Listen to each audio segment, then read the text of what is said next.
जैसे कि हमें पता है कि वेब के ऊपर हर एसेट का, हर पेज का एक एक एड्रेस होता है जिसको हम यूआरएल बोलते हैं। ये एड्रेस आइडेंटिफ़ाई करता है कि कोई रिसोर्स, कोई इमेज, कोई पेज कहाँ पड़ा हुआ है और जब भी आप ब्राउज़र में वो यूआरएल ओपन करते हैं, तो वो आपको वो चीज़ नज़र आने लग जाती है क्योंकि वो एग्ज़ैक्टली उसका एड्रेस होता है। लेकिन अगर कोई चीज़ डिलीट हो जाए, उसका एड्रेस डिलीट नहीं होता। जब गूगल आपके किसी पेज को इंडेक्स कर लेता है और गूगल के डेटाबेस में वो यूआरएल आ जाता है, लेकिन आप पीछे से वो फाइल डिलीट कर दें या वो पेज डिलीट कर दें, तो गूगल के इंडेक्स से वो डिलीट नहीं होता, बल्कि गूगल में वो अवेलेबल रहता है और जब वो अवेलेबल रहता है, तो उससे क्या होता है कि अगर किसी ने सर्च किया हो और वो उस यूआरएल पे क्लिक करे जो आपने डिलीट कर दिया था या चेंज कर दिया था, तो सर्वर को उस एड्रेस पे कुछ नहीं मिलेगा। जैसे ही वो एड्रेस उस एड्रेस पे कोई जाएगा, तो आपको एक 404 एरर का वो एक 404 एरर दिखाएगा ब्राउज़र, जो कि आपको कुछ कभी-कभार इस तरह से नज़र आता है।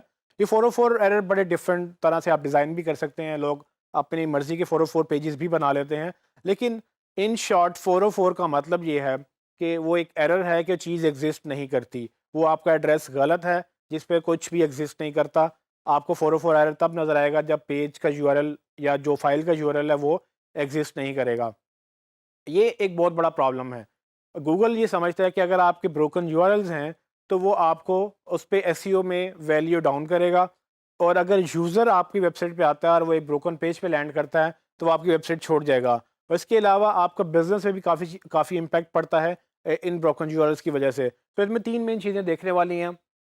आपकी एसईओ इफ़ेक्ट होती है, आपका यूज़र छोड़ के चला जाता है और गूगल पसंद नहीं करता ऐसी यूआरएल्स को, इसलिए वो आपकी जो है आपको पूरी की पूरी वेबसाइट को इम्पैक्ट करता है कि जी ये वेबसाइट में ब्रोकन यूआरएल्स इतने ज़्यादा हैं कि लोग क्लिक करके आते हैं और उन पे कुछ नहीं मिलता।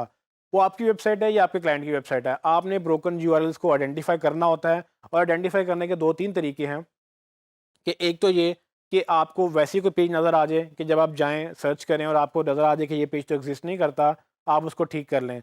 लेकिन ये भी हो सकता है कि आपको पता ही ना हो और आपकी वेबसाइट पे ब्रोकन यूआरएल्स हों और ये कब होता है, इसकी 2 कंडीशंस हो सकती हैं। एक तो ये कि जब क्लाइंट या आप किसी ने भी आपसे पहले या आपने ही अगर कोई पेज डिलीट किया हो, किसी वेबसाइट से पेज डिलीट हो और वो गूगल ने इंडेक्स कर लिया हो डिलीट होने से पहले और बाद में जब वो डिलीट करे, गूगल के डेटाबेस में वो रहेगा और जब भी उस पे कोई क्लिक करके आएगा तो वो ब्रोकन यूआरएल के तौर पे 404 एरर दिखाएगा।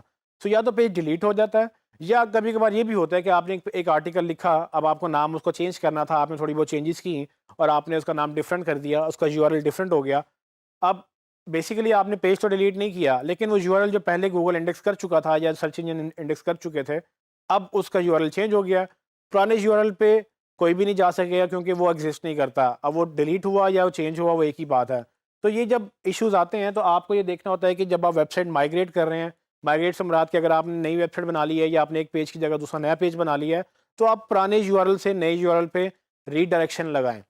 रीडायरेक्शन एक कमांड होती है जो कि हम डिस्कस कर चुके हैं, कंटेंट डुप्लीकेशन जब हमने टॉपिक डिस्कस किया था उसमें मैंने आपको बताया था कि कंटेंट डुप्लीकेशन को रोकने के लिए www से नॉन www पे या http से https पर कैसे रीडायरेक्शन से आपने करना है।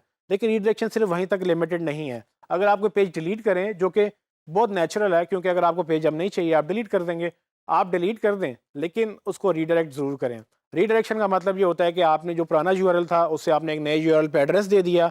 जब भी यूज़र या गूगल उस पुराने यूआरएल पे जाएगा, तो ब्राउज़र एक नया यूआरएल दिखा देगा और यूज़र को पता ही नहीं चलेगा कि वो कौन से पेज से आया, कौन से पेज पे लैंड कर गया। अगर वो यूआरएल देखेगा, उसको समझ आ जाएगी कि पुराना यूआरएल अब नहीं एग्ज़िस्ट करता, वो नए यूआरएल पे ऑटोमैटिकली वो लोड हो जाएगा।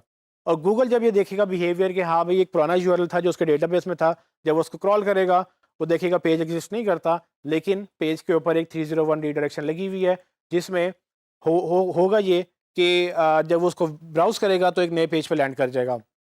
तो गूगल ये समझ जाएगा कि अब ये एड्रेस ख़त्म हो गया, इसकी जगह एक नया एड्रेस आ गया है। जैसे ही वो नया एड्रेस देखेगा, गूगल के डेटाबेस में वो पुराना एड्रेस ख़त्म हो जाएगा और नया एड्रेस वो ऐड हो जाएगा। सो ये ब्रोकन यूआरएल्स फाइंड करने के लिए आप एक टूल यूज़ कर सकते हैं, जिस तरह कि W3C वैलिडेटर का चेक लिंक्स का एक टूल है। इस पे आप जाके अपनी वेबसाइट चेक कर सकते हैं, डिपेंडिंग ऑन की वेबसाइट कितनी बड़ी है, ये उतना ही टाइम लेगा। लेकिन एक आसान तरीका भी है ब्रोकन लिंक्स चेक करने का, वो है Google webmaster tools. Google web master tools के ऊपर हमने पूरा एक टॉपिक डिसाइड किया हुआ है। जब मैं आपको पूरा टॉपिक बताऊँगा गूगल वेब मास्टर टूल्स क्या होते हैं और कैसे चलता है, उसके अंदर मैं आपको ये भी बताऊँगा कि उसमें ब्रोकन यूआरएल्स गूगल कैसे आइडेंटिफ़ाई करता है। मैं जो गूगल वेब मास्टर का टूल इसलिए पसंद करता हूँ कि गूगल ब्रोकन यूआरएल्स गूगल में ही हैं और गूगल से बेहतर हमें नहीं बता सकता कि उसके बाद कितने यूआरएल्स हैं जो कि ब्रोकन हैं। तो जब हम अपनी website Google web master tool में रजिस्टर करेंगे, वो हमें सारे ब्रोकन यूआरएल्स बताएगा और जब वो हमें ये बताएगा तो हम उसको फिक्स भी कर लेंगे। सो इन शॉर्ट आपने ये अंडरस्टैंड करना है कि ब्रोकन यूआरएल्स जो हैं वो डेंजरस हैं आपकी वेबसाइट के लिए। आपकी वेबसाइट में अगर लिंक्स ऐसे हैं जहाँ पर लोग आते हैं या गूगल आता है और वो 404 एरर शो करते हैं, आपने उसको फिक्स करना है। अगर आपको नहीं पता कैसे फिक्स करना है, अगेन ये वो एडवांस पार्ट है जिसकी हमने पहले बात की। आपने अपने डेवलपर से कहना है कि भाई मुझे ये फिक्स करवाना है, आप इसको फिक्स कर दें। वो उसको पता होगा कि 404 एरर कैसे लगते हैं। अगर आप वर्डप्रेस यूज़ कर रहे हैं, आपको प्लगइन मिल जाएंगे। आप प्लगइन्स के तहत भी प्लगइन्स यूज़ करते हुए आप अपने ब्रोकन यूआरएल्स को खुद खुद भी फिक्स कर सकेंगे। लेकिन इन शॉर्ट अगर आपको नहीं पता तो ये ऐसी चीज़ है जिसमें हेल्प मांगने में कोई मसला नहीं है। आप अपने डेवलपर से कहेंगे भाई ये ब्रोकन यूआरएल्स हैं, मुझे बता दो कैसे करते हैं या मुझे कर दो। जब आपको खुद समझ आ जाएगी आप खुद भी कर लेंगे। लेकिन ब्रोकन यूआरएल्स अगर होंगे तो आपके एसईओ पे नेगेटिव इफेक्ट होगा। इसको आपने ख़त्म करना है इन एनी केस।